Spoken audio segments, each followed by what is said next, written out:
Hello, my name is Bruce Daws. I'm director of the Fayetteville Transportation Local History Museum, and one of the many exhibits that we feature here is an exhibit on pottery, both local and regional.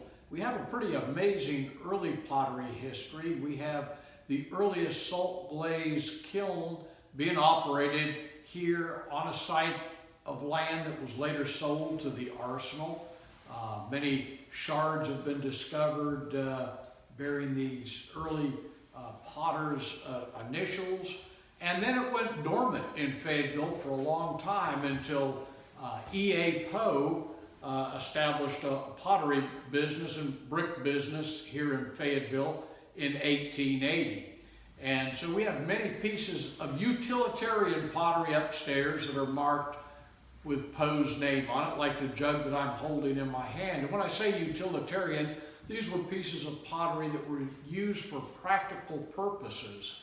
With the evolution of refrigeration coming in the early 20th century, a lot of utilitarian pottery fell by the wayside.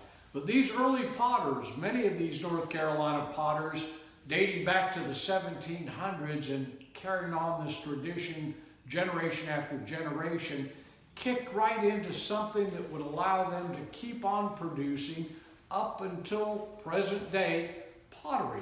And we went from utilitarian to unique. And when I say unique, that was in the early 20th century when this type of pottery was going by the wayside.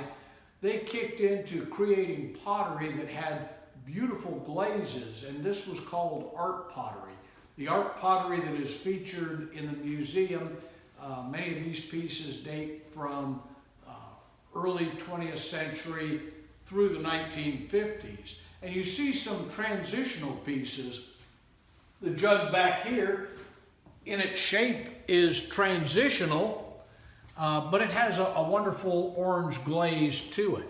One of the unique things about these early 20th century art pottery pieces is the amount of organic material still left in the clay when it was fired. But you can see these beautiful colors with just these wonderful names like tobacco spit. And some of these glazes are quite unique to the individual potter. These pieces here are rainbow pottery pieces by A.R. Cole. And one of his signature glazes is this wonderful deep red glaze, which although he worked with a number of different glazes, that was kind of his signature piece.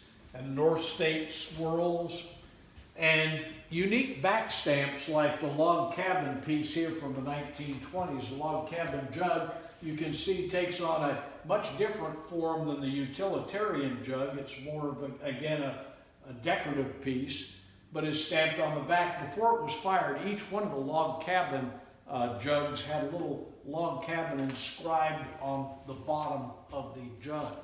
Thank you.